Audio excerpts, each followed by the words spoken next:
I was sitting in the car with a woman in a Whole Foods parking lot, and I just sounded like a broken record. I was saying the same things, and she was crying and feeling emotional, and here I was again, breaking up with another good woman.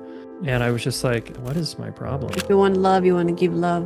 If you want forgiveness, then give forgiveness first. Every time I blame my husband on something, I'm like, okay, he's my mirror. What's going on here inside of me?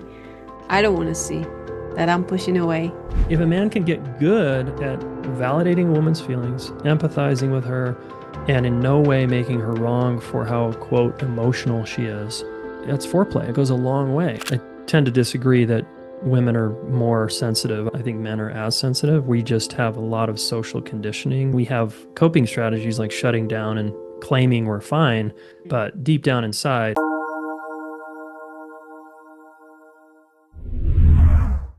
Hi, and welcome to the show. This is Orion. Thank you so much for being here. Today, we're going to talk all about relationships with my guest, Jayson Gaddis. He is the coach for entrepreneurs, CEOs, and founders. He's the best-selling author, podcaster, speaker, coach, CEO, and relationship expert. Over 100,000 people have benefited from his online programs. He's trained hundreds of coaches worldwide in present-centered relationship coaching, a model he created. His podcast has over 8 million downloads. His book won Best Leadership and Business Book in 2021 on Amazon. He made the WSJ bestseller list, and he's run a seven-figure company since 2018. And now we're going to talk about relationships. We're going to talk about types of attachments. We're going to talk about what's the key to creating a great relationship, and what are the keys to take your relationship, your current relationship, to the next level. And now, without further ado, on to the show. Hi, Jayson. Welcome to the show. Thank you so much for being here. Looking forward to our conversation. yeah, thanks, Orion. I'm grateful to be here. Before we begin, maybe you can share a little bit about your purpose and passion and why you do what you do today. Yeah, thanks. I'm here to serve, and I'm here to help people with their relational world, because it was so painful for me in my life. And I went and tried to solve that problem and figure things out, and I just like to share along the way. So I'm really on the planet to build a more connected relational world. And you're definitely doing that. What was your challenge? I was the emotionally unavailable man in a relationship, and I would push women away and I would kind of make them wrong. And I did that for almost a decade. And I finally realized I was the common denominator in that issue. And then I was like, oh, if that's true, I could actually change what's inside of me. I can't change what's outside of me, but I could change what's inside of me, and I could change how I do this whole thing. And so I just got intensely curious and about myself and others. And I went to graduate school and started studying. Mm.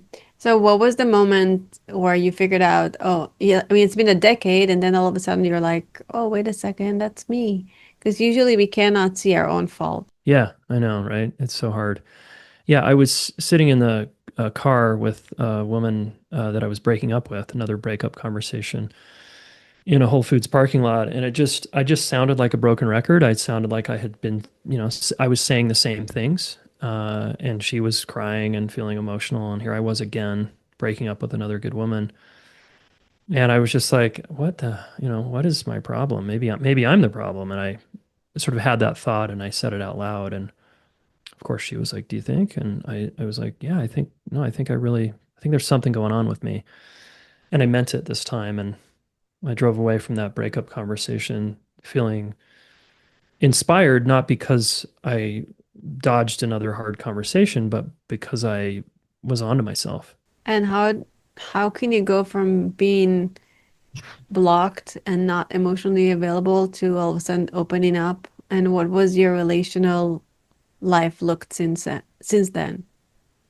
Yeah, well, in graduate school, I just was ready, right? I wasn't ready, and then all of a sudden I was. And it's hard to change when we're not ready, as you know. And so I just all of a sudden was ready, and my mind opened and my I became very curious about myself and I started reading books and I went to graduate school to study psychology and I just devoured everything in my graduate degree. And um, I met my wife there. And so I just started, the wall just started coming down and I just started shedding all of the self protection that I had built up for 3 decades. And um, the timing was kind of perfect for her to come into my life because she also had worked through some stuff to be ready to meet me, and I became ready to meet her.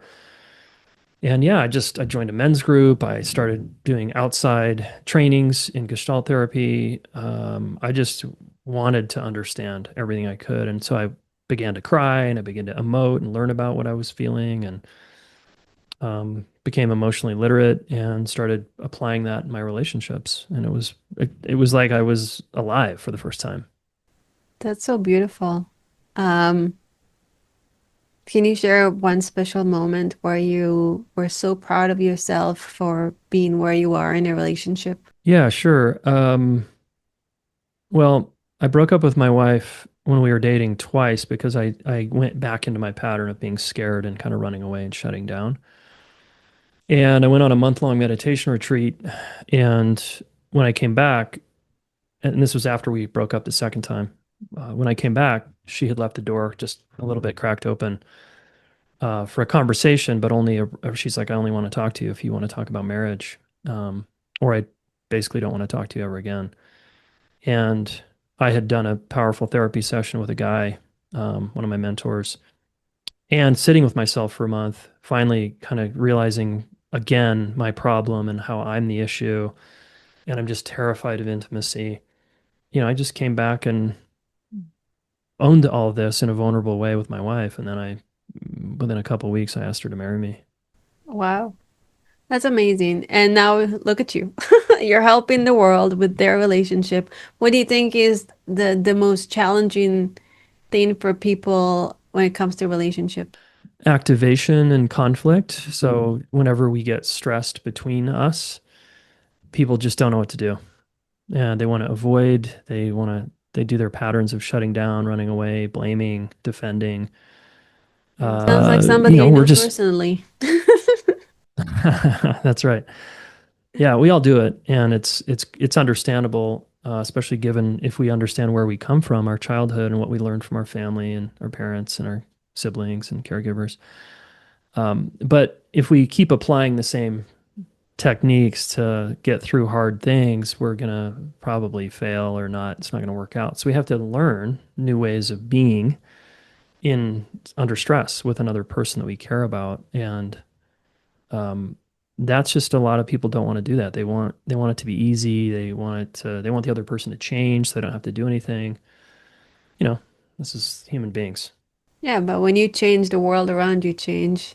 And it's so true because every time like I blame my husband on something, I'm like, okay, he's my mirror. What's going on here inside of me that Yeah. I don't want to see, that I'm pushing away.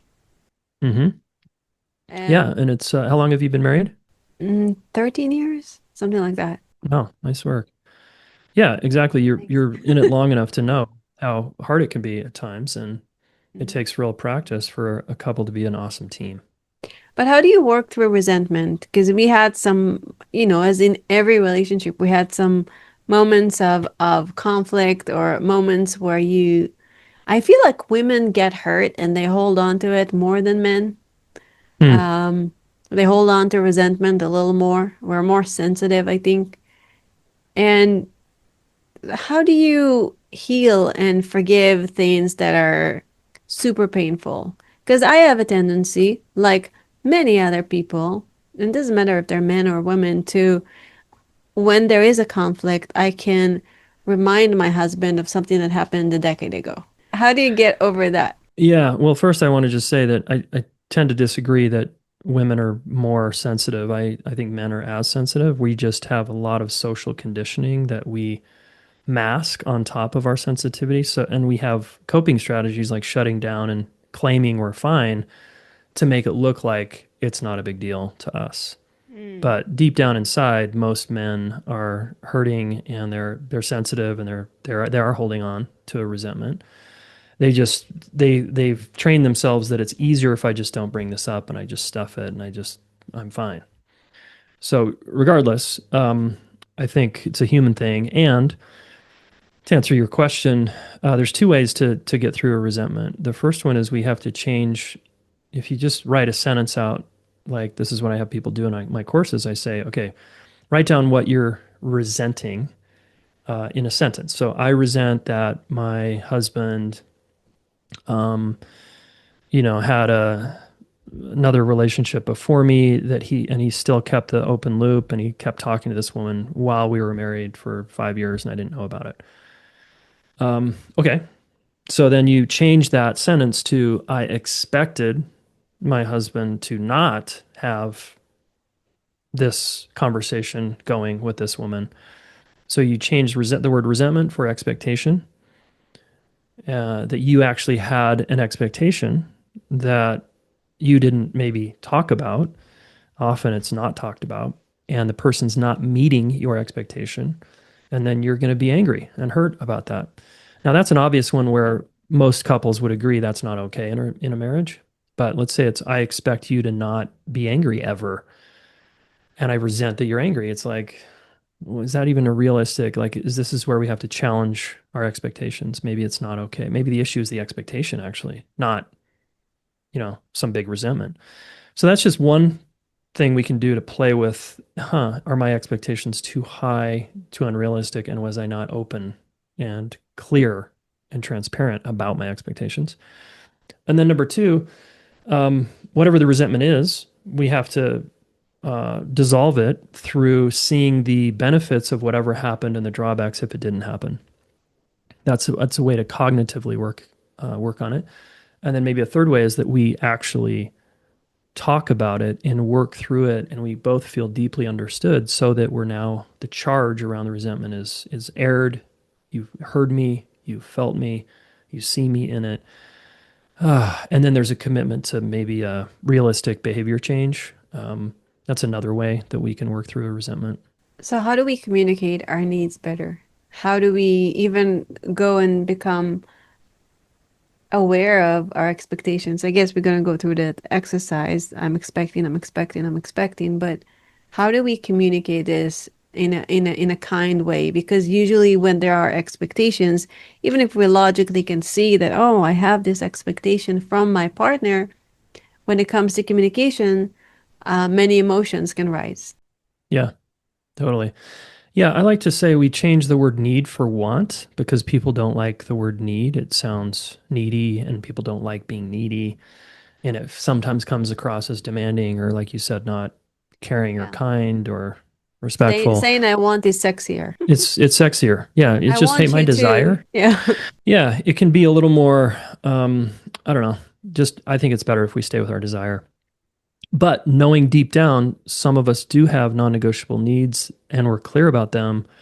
I like to say there's four kind of core needs, and there's not many more other than these four, which is to feel the need to feel emotionally safe, seen, soothed, and supported and challenged. So those four, they're four S's, easy to remember. I got a couple of those from Dr. Dan Siegel, who is an attachment researcher. Mhm. And all of us, if we want to secure good relationship, we do need those things. We can't be in a fulfilling relationship and not feel like our emotions are welcome or not feel like we're seen for who we are and that there's no repair. That's the soothing S part, is we've got to repair all the mistakes we make and the challenges we have together. So if we have those in place, and I think every human needs those, we want to turn those into wants. I want to feel emotionally safe here. I want to feel like I can express myself with you around sadness, anger, and not have it turn into just a huge fight every time. I want to feel like like we both repair. I want to feel soothed, like you have my back and I have yours. I want to feel like you believe in me, and that would be great. What do you want? And we talk about it. And again, we have to give these to ourselves and the other person if we're going to expect to receive those. But we always want to try to give that which you want to receive first. I think that's just a good practice. Yeah, if you want love, you want to give love. If you want forgiveness, then give forgiveness first, and it's going to be reflected Yeah. back to you. You can, Yeah. yeah, it's a give and take. What are some attachment styles, or what are the attachment styles, and how do we shift them? Yeah, there's two main ones, which is just secure and insecure. And then within the insecure, we have two subcategories that most people have heard of. Anxious and avoidant is often how people hear them. Um, More technically, they're called ambivalent, anxious ambivalent, and anxious avoidant. I like Stan Tatkin's terms here, which is island wave. So the wave is the anxious one. The island is the person that wants to be alone under stress. And they're the avoidant type because avoidant, that word can get strong for some people. So wave island is kind of a fun way to think about these. There's another type that's kind of its own category, which is called disorganized, which just really comes from a more traumatic childhood where your caregiver was both a source of safety and a source of terror. And so that gets really confusing in the psyche and in the nervous system for people. And that plays out in adult relationships and it becomes very hard. So the movement, of course, is to move from insecure, whatever your style is, to secure, but do it together like a team. And that requires really good communication, consistent repair, those four core needs being met in both ways, both directions. As we practice relationship skills and ways of being, we make a movement towards a more secure type. Now, having said that, what I've learned in working with people for over 20 years around attachment is your style can change, but signs of insecurity will always be there. For example, let's say you and I have been married for 20 years. I don't heal my attachment style. It's not like this thing that goes away with enough therapy or with enough practice. It's a nervous system thing that just turns on and off. So if I get triggered by you and you go shut down, 20 years later, I will still have a spike in my nervous system and feel anxious and scared and a little upset that you have withdrawn from me. But the difference between insecure people is they blame and defend and they can't figure this dynamic out. A secure couple says, okay, this is given our nervous systems. You kind of retreat. I want to talk about it.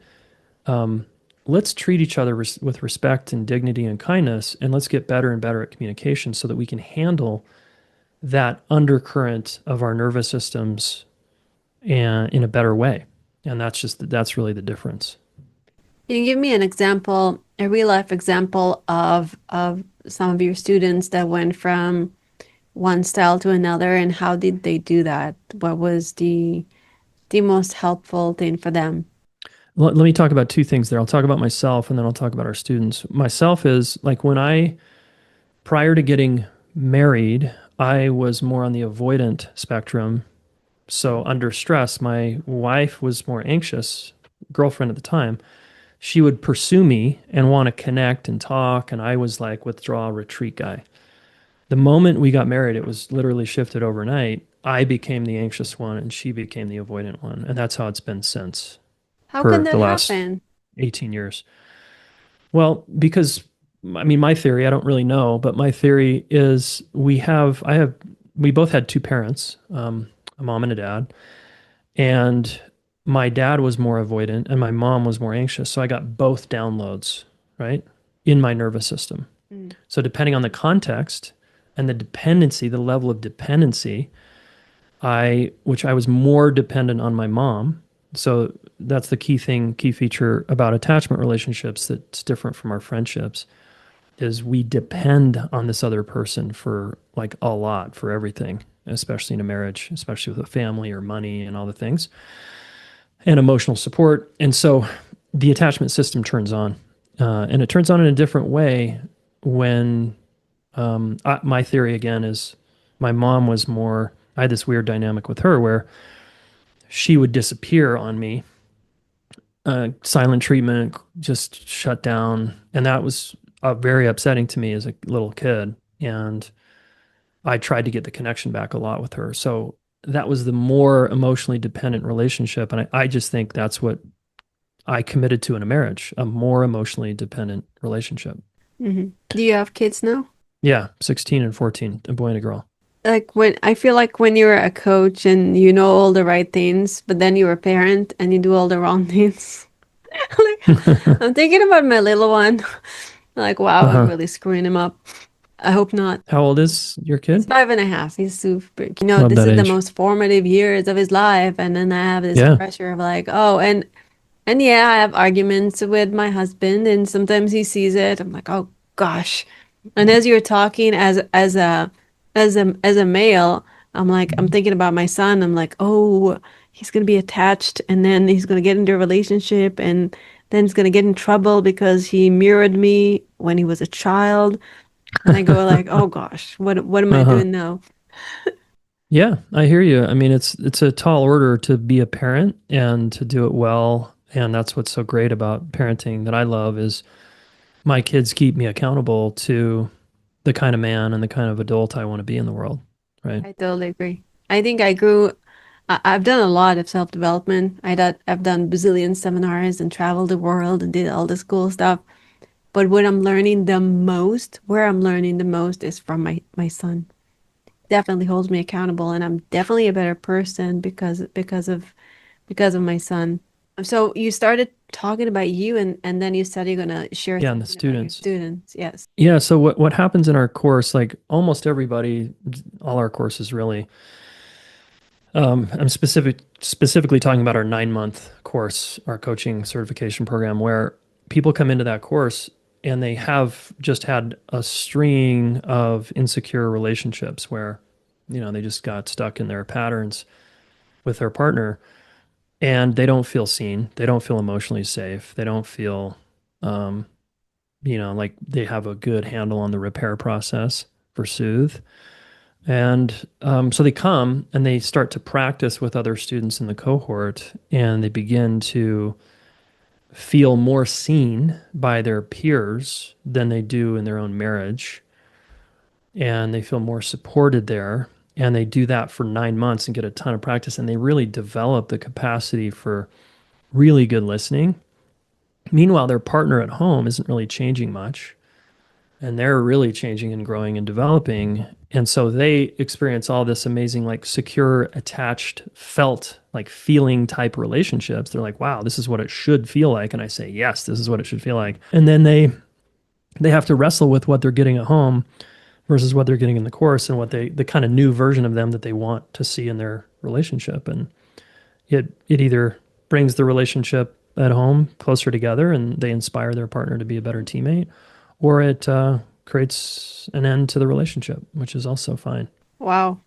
Yeah, it's like when people go to seminars, sometimes it happens to them Mm-hmm. when they have a breakthrough, or I think this is why my husband and I like to evolve together, so no Mm-hmm. one is left behind. We used to go to all those seminars always together, and it's definitely everything that I learned brought me closer to my husband.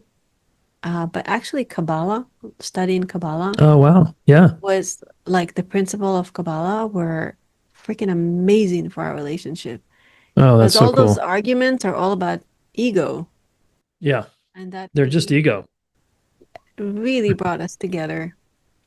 Do you guys, what kind of practices do you have with your wife today that you didn't have before? Yeah. That's powerful, by the way. I just want to really validate the Kabbalah is such a deep model, right? A deep way of being, way of living life. So Yeah. I just think that's really cool you're doing that. Um, let's see. Practices we have. A simple one is every morning we greet each other, whether we're in a fight and we're disconnected or not. It's just a commitment and agreement we have is we see each other in the morning and we hug, we look at each other, we have a kiss, we might take a breath or two, and then we say good morning, no matter how bad it is. So that's just like a through line that sends signals to the other person's body and nervous system that I'm still here. I care about you, even though I kind of hate you right now and I just want to run away. But Um, sometimes when you do that, the hate disappear, or at least a little bit of yeah, well, it softens, it changes. because you're present, you're not in your mind. Like, when we get stressed out, our soul kind of leaves our body and we're not even Yeah, here. And then a yeah, gaze. You know what happens to me with my husband? Sometimes when we look at each other's eyes, I just feel like my body goes into relaxation just by being seen by him. My yeah, nervous system gets into the parasympathetic, yeah, and I just, I feel safer. hmm, yeah, When he's avoidant, I don't feel safe. yeah. And we often take that personally. Totally. Yeah, that's great. Eyes are a great way to connect. I always say when you're fighting, even, you want to look at each other. You don't want to be driving a car or staring at the ceiling in bed. You want to actually turn on the lights and look at each other because we regulate through the eyes. There's also, we can convey. It's really hard to look someone in the eyes and be really, really mean and Yeah. really, really hateful. It's just harder. And plus, when we look in the eyes, we don't go into long-term memory, where we store all the times you've done this before to me. So, you know, when you're going to fight, you want to make sure you're looking at each other. Mm, that's a good point. Um, One thing we used to do, I mean, we did Imago dialogue. You probably know that. Yeah. Yeah, we used to practice Imago dialogue and also say three gratitudes before we go to bed. Oh, that's great. It was amazing. And then it became more like a chore, so we stopped it. But Hmm. I think subconsciously we still do that. We make sure that we give thanks for even the little things. Yeah. And yeah. Yeah. The thing with any practice, like a weekly date night or, yeah, three gratitudes laying in bed together. Yeah, it was so exciting Yeah. in the beginning, and then it was like, Yeah. thanks for doing It dishes. loses its steam because we're the human brain wants to automate everything and make things easy and effortless.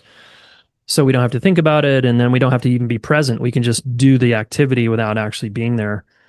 So it's good to mix it up, right? It's just do that for a while, for a month or a quarter of the year, and then change it up. Do something else. What are some things that you're doing in your relationship or recommend your students to do in their relationship that are super helpful, like little tips and tricks that you can do daily with your partner? Well, one thing is like a just a check in. Too many couples don't check in daily, and a check in is like, you got to be authentic and real and vulnerable as you're willing to be. And if you're not, you can say that, which is, I feel guarded right now talking to you. That's fine because that's kind of vulnerable to say that. But you want to keep it real and honest and open. And how was your day type of stuff. And we talk about not the minutia of the day necessarily, but we want our partner to know and be plugged into what we're going through in our life all day, every day. Like just, and if we're too busy, at least once a week, a deeper check in. How was the week? Wow, we barely survived the week because we're so overwhelmed. It's so good to see you. Finally, we're here. What's alive for you? Let's each take 30 minutes and talk about what's up for us. And then it's also a practice for the other person to be a really good listener, to do what I call LUFU, listen until the other person feels understood. And you can validate feelings, you can reflect back what you heard. There's a lot of little ways we can become better listeners. But I feel sad when I hear of couples not being plugged into each other and knowing what they're going through and farming that out to therapists or their friends because, well, my husband doesn't really get me. So I just go to my girlfriends for that or I go to my therapist for that. Okay, you can do that, but you're missing out. Yeah. So Yeah. daily check ins are really good. Yeah. Sometimes I'll ask my husband, "How's your day?" One word. Good. Okay. And I'm like, I need more words. More words. I think because my husband is so busy talking to so many people all day long, when he comes to that point, he's just too tired. He's like, good. Okay. How can I mm, allure him to share more? Yeah. One thing you could do is on your side is be don't let him just say one word by or he says I'm fine or whatever, it was good. You can because teenagers, we sometimes as adults we do this with teenagers. How was your day, sweetie? And they're like, good, and they don't want to talk, right? So we have to work a little harder as a listener and ask more creative questions. Tell me about the hardest thing you went through today, for example, right? Tell me about the thing that inspired you most. Who was the most difficult person you had to deal with today and what happened? Um, so you could ask those kinds of questions. And then the other one is like a context thing of like, honey, I feel, and this is outside of the moment. You can say, honey, I feel like I don't always know you. And I know you're a guy and you're going through a lot and you have all the people you talk to all day long. And I miss out on you as a person because you just share one word. And I would love us to find a way as a team to explore each other's world a little bit more. Are you open to that? So you could just have a contextual conversation about that and just see if you can get buy-in. Like, does he see the value of that or not? Could that be actually meaningful to him too and feel nourishing instead of draining? Yeah, I mean, I think we're endlessly fascinating. I think human beings, and when we get a little stuck in our one word responses with our partner, or we stop asking, that's when we're falling a little bit of asleep, and we need to, as a couple, say, "Hey, this isn't feeling good to me. I want to get to know you more. I want to know what you're going through, and I would like you to take an interest in what I'm going through. How can we do that together?" Mm. Those are ideas. Yeah, no, that's great. I like the idea of asking more questions. I actually never thought about that. I usually say I need more words, and then it kind of opens up. Some days more, some Hmm. days less. But I love that because it's so easy to drop into victimhood. Oh, he's Yeah, just answering with one word, so I'm just gonna go and be like a little bit upset about it and forget about it. Where I can just take responsibility, ask the most interesting questions and not miss out on a really beautiful conversation and connection. yeah, yeah. And you might find that he's actually interested in it after all. That he loves, like, even men love to talk about what they care about most. So it could be sports, it could be business, it could be money, it could be politics, it could be exercise. Like every man has a high value on something that he nerds out on, that he could study and listen to podcasts for hours on. But then it's like complicated to talk to you about it. Let's say, well, you just say, teach me about the thing. Like, I want to know what the hell why you love this thing so much. Like, tell me more about it. And it's then we have to, like, if my husband was into golf, let's say, I find golf pretty boring myself. But if I was married to someone who played golf, I would have to like push myself to go, okay, because I have golf in a certain box, right? I'm like, oh, golf is dumb or whatever. But if my husband loves golf, I want to like take an interest in why is this so fascinating to you? Tell me more about it. Like teach me about it. Let's go golfing and show me how. Like I want to just because I want to enter your world and I want to spend time with you. That's amazing. And it takes dedication because sometimes if you don't like golf or other topic, you don't want to really talk about it. Like, I can't Yeah, believe it. He's talking about golf all day long, and I have to hear about it all day long. And now we're having a conversation, and I have to hear about it again, for right. example. Yeah, but he might also be more emotionally available. He might be more fun and he might be more animated when he speaks, which actually creates connection. He might be in his heart or his body more when he's talking about things he cares about. All right. How can a woman make a man feel the most loved and secured and cared for? Um, by, well, I could say a lot about this. I had a client recently say he wanted to be admired by his wife. And I was like, that sounds like his ego, right? So some men, depending on where they're at in their development, want their ego stroked. Good job. Thanks for providing. Here's High a five on how medal. much. Yeah, here's a medal. Here's a trophy.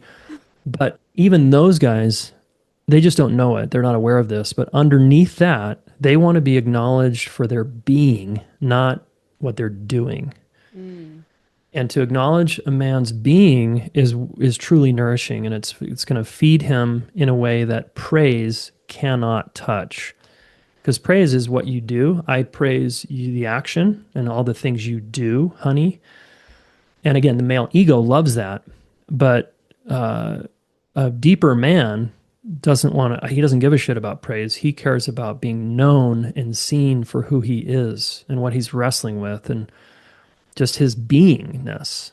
I love your presence. I love the way you look at me. I love when you are with our kid, our son, our daughter, and the way you hug our child, or the way you are with when your face, you have a certain look that you do. Like, that's the kind of stuff that we want to acknowledge.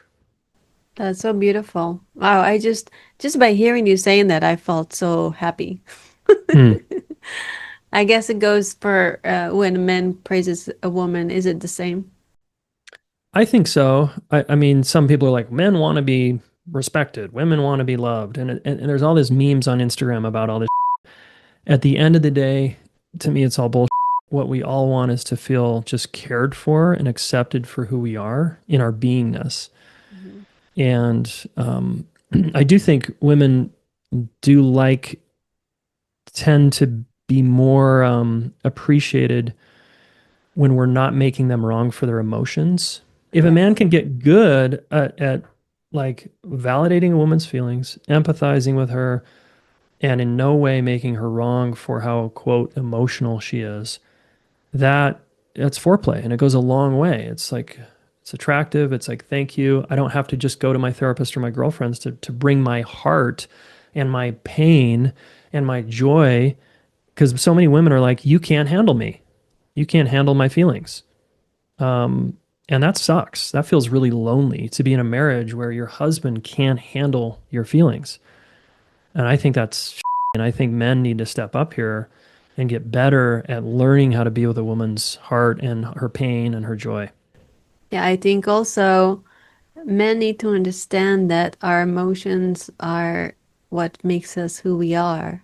Hmm. As a female, like as a somebody who's, creating life or through her in Yeah. this world, we need to be in tune. Like it's part of our DNA to be emotional in tune, to feel the environment, to be expressive. And sometimes it can be like it's like a fire. It can burn, but it can also give so much love. And when you validate a woman, then she doesn't need to be that yucky, burning fire. She can just go Yeah. softer and loving, and she can feel safe. And when a woman Yeah. feels safe in a relationship, that's where her nervous system just calms down, and and she's not in this heightened state. What you said, that gaze thing, that validating gaze is amazing.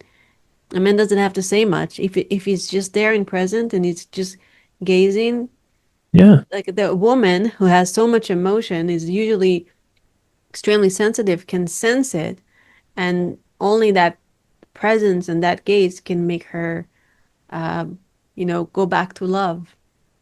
Yeah. Us men we have a bad habit of fixing, giving advice, or getting triggered by your emotions. And it starts a fight because I take your emotions personally, which is just a sign of lack of differentiation in psychology terms. And I'm not letting you just have your experience. I'm wanting your experience to change so that I don't feel uncomfortable. And if guys could just get like, oh, all I need to say are like words like, wow, that sounds hard. I'm here. I'm with you. Things like that. You don't have to know a lot. And if you can genuinely mean it and be present, like you said, you'll relax, you'll soften, you'll feel safe. It's like, oh, and then you might share more. And then he might learn more about you, which would be really cool. Right. When my husband tried to fix me, because this is how you guys work, Yeah. sometimes I find myself telling him, "You're trying to fix me. I just want to complain. Let me complain." And it's like, "Oh, yeah, Yeah. yeah, I remember that. Okay." That's cool. That's great. He's open to feedback because Oh, a he's woman should be amazing. able to say I have that. an amazing man. I'm so grateful for him. I mean, we've Yeah, been through our ups and downs in our relationship, but he's a great gift in my life. that's awesome. Yeah. Huge. Yeah. Yeah. Yeah. We want partners who are open to feedback. Hey, you don't need to fix me, or hey, will you please just stay with me? I don't want advice right now. I just want to vent and get this off my chest, and I just want you to be present. Can you do that? Okay. Without like shutting down and it turning into a big fight. Hmm. How do we create healthy boundaries in a relationship? Because sometimes I feel like, we've been together. I mean, we do a lot of things together, my husband and I, when we both work from home. And sometimes I feel like it's almost like he's taking on me as like I'm a part of him. Hmm. And there's no sometimes lack of boundaries. How do we create healthy boundaries? Tell me that intimacy is the dance between separateness and closeness. Intimacy is not just closeness, it's the dance between space and connection.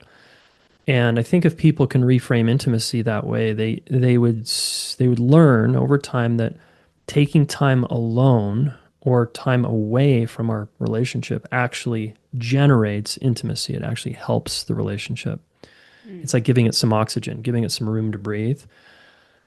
Kids need this too. So parents that are constantly in their kids' space is it's invasive and it's intrusive, and the kid's going to learn to dissociate in the face of a kind of helicopter parent, let's say.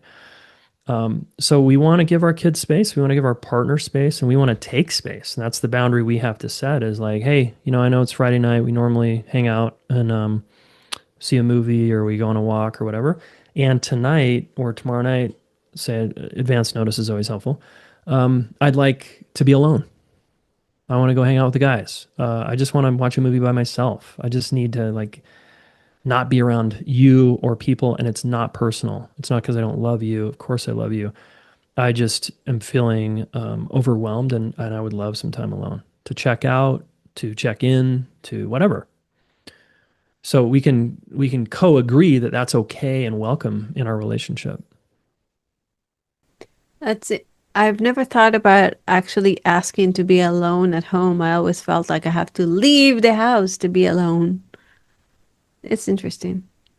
Yeah, yeah, whatever space is for you. It could be at home, it could be outside the home. It's again, it's each person it's going to be different for. What do you Yeah. think is the best thing that every couple should learn to do?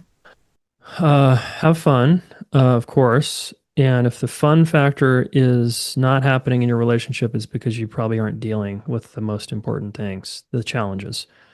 And so that's kind of my two-part answer is fun is diagnostic, right? If you're too serious or too overwhelmed or too disconnected, that's a problem, and you want to get connected so that you can have more fun. And then the way to have more fun is to get exceptionally good at the conflict repair cycle through really good communication.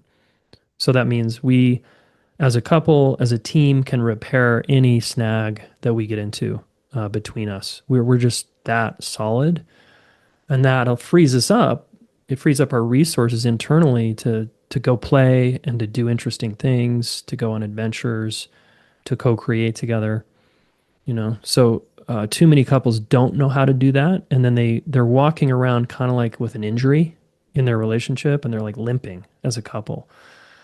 And the way to not limp around in your relationship is to know every time how to get to zero, how to get back to a good place after you've had an argument, disagreement, disconnection. Okay, teach me how to do that. Okay. There's two ways we can talk. We can start by talking or start by listening. Those are their only two options. So let's say you and your husband got into a snag of some kind, a challenge, and it's been an hour and it's in the evening and you're both at home and it's like there's tension in the home. It's like, okay, I could just let this go and tomorrow it might be better, but that would be me not standing up for myself. And so I'm going to say something. So you approach him and again, talk or listen. What do you want to do? So let's say you talk. If you talk, you're going to not say, hey, you were mean to me earlier, you. You're going to instead say, I was kind of a jerk in that conversation. I want to take responsibility for my part. And so you do that. You say whatever you did. I raised my voice. I shut down. I blamed you for something. I was late, whatever. And then you say, then you empathize. You say, and I can imagine the impact on you was that you felt, and you just look at them and you know them. And so you know how it felt for them. And you say, I saw you shut down. I saw you retreat. And so I'm guessing that felt really bad. That probably hurt. You probably felt judged and criticized by me. And then you just ask, is that right? And they say no, or yes, thank you. Or they say no, it's more like this. Then you go into listening mode, which I'll talk about next. So that's if you talk, you're always leading with just talking about personal responsibility and then imagining the impact of your behavior on them. And then if you listen first, you say, honey, I know we were kind of disconnected right now. I just want to listen what happened for you. I want to understand you and your position, your perspective. I'm all ears whenever you're ready. And then they say, okay, that you did this, you did that. I don't like how you came at me there. I felt, you were like judging me and stuff. And as you listen, there's four main things you do. You reflect back what you heard. Sounds like, according to you, I was judgy and sharp with my tone of voice. And then you ask, did I get that right? And they say, yeah, that's what I just told you. And I was like, okay, cool. I just want to make sure I got it. And then you validate their feelings. And they say, yeah, that was really frustrating and hurtful. And you say, okay, that makes sense. Frustrating and hurtful totally makes sense because, and then you own, because I did do that. I was a jerk. I did raise my voice. I was sharp with you. And then you empathize. You say, gosh, I just really appreciate you bringing this up. It just sounds really like hard and crunchy. And I can just imagine that's just feels kind of heavy for you and just not fun. And you wanted to have a good night. And here you are not having a good night. So that's it. Talk, listen. What are you going to do? I like that. And And then they do that. Of course, if we're with a good teammate, they reciprocate. It's mutual. They do it back to us. right. That's why I feel like relationship training is so important because we studied with Alison Armstrong and Harvey Landrix, and he studied with more people. Hmm. It's super helpful to know those tools. They don't raise us with the with that toolbox, and we just model our parents, and we don't know why we Why are we the act way the we way we are. act. I know. Yeah, and Yeah. then we frustrate. We go in circles, and people just need to realize by listening to your podcast, asking for help, reading a book, you actually can get better at this. No one's taught this stuff, but we can all improve. The brain is plastic, and we can change no matter how old we are. We can evolve our communication skills and get better and better at this. Yeah. How do you stop judgment? I don't try to stop judgment. I allow myself to judge, and then I try not to judge. Let's say I'm judging my wife. She always can feel it when I'm judging her, by the way. So even when I try not to, it's like just comes out Because we're sideways. psychic. I guess something like that. Um, so I don't try. I learned years ago in Buddhism that I just watch the judgments kind of cruise by. It's like in meditation; they're just like thoughts. Just like, oh, look at me judging.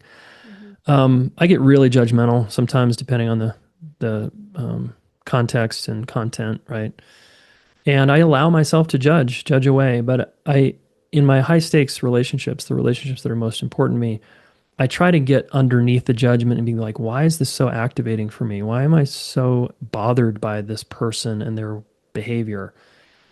And then if they're a close friend, I bring it to them in a as skillfully as possible by saying things like, hey, I don't like how you did that thing, and I'm finding myself activated, and I'm also curious why this is so triggering for me. I'm pretty sure it's not even about you. You're kind of just the messenger, and I have something to learn here, but you trigger me. You do this thing that's really activating, but I don't want to be this way with you, so I'm going to work on why that's so upsetting to me. And then I might take it to my therapist or coach or my meditation or something, and I might learn that I'm projecting a disowned part of myself onto the person. I'm judging, let's say I'm judging them as needy and clingy. And well, it's probably because I'm needy and clingy and I've pushed that away and I haven't owned that in myself. I'm taking this course It's all about self-development and stuff like that. And there's one woman that I like her. I like the things that she said. She's awesome. But every time on Zoom and she gets really close, she lights a cigarette and she's like Oh, wow. into the camera. Wow. And that like Yeah. irritates me so much. Hmm. So what do you think is I mean, I don't need to talk to her about it. I'm not gonna, I'm not her mom, but um what do you think when I try to reflect on why it bothers me so much? I don't really know. Like, what do you think it can be? I mean, if I was you, because that would bother me too, I would feel not considered. I would feel like a little violated in the space, like the space is being violated with someone who's misattuned, who isn't relational, who's not reading the room. And so I have a trigger there actually. It's like a loud person who talks super I noticed loud. that when I And did that, you had a reaction. You had a like, yeah, so I would be reacting as well. And I would just be like, yeah, I have a thing with misattuned, loud people who are not reading the room and being sensitive to the impact of their behavior. And so then I have to look at where am I doing that? Where am I kind of a bulldozer with my energy? Where do I talk too much, too loud? So I just look in the mirror, mm, yeah, you I know? can. Yeah, okay. That's awesome. Thank you for that. That's amazing. Sure. Yeah. I have tendency to do that sometimes when I Yeah, me really too. need something. Yeah, that's pretty cool. What are your three top tips to living a stellar life? Be really connected to myself, number one. Number two, be really connected to the most important people in my life. Yeah, that's number two. And then stay, and this has to do with number one, which is stay really connected to my heart and my why, what I'm up to in my life, my mission, my purpose, and not let my ego take over. And if I can just do those couple of things, I'm living a pretty good life. That's amazing. Is there anything else you wanna share about relationships or anything else you want to share with our listeners today?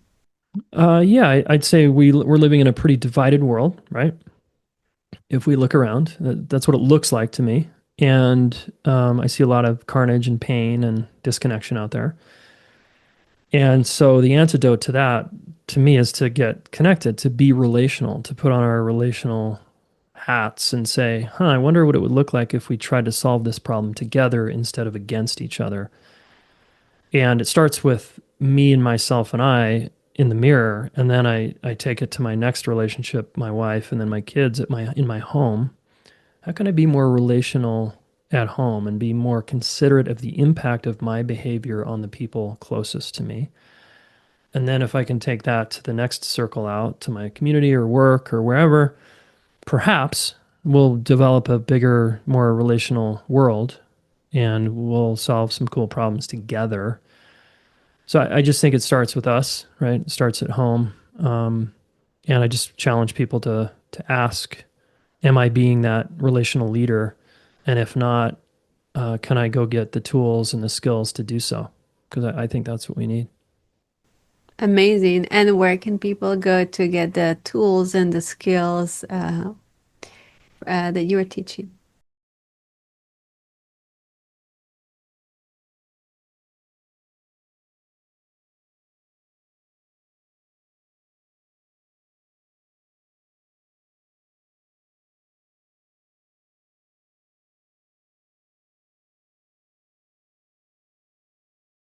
Amazing. That was a really powerful conversation. Thank you so much and for sharing and for your vulnerability and honesty, and for sharing your light in the world and helping so many people.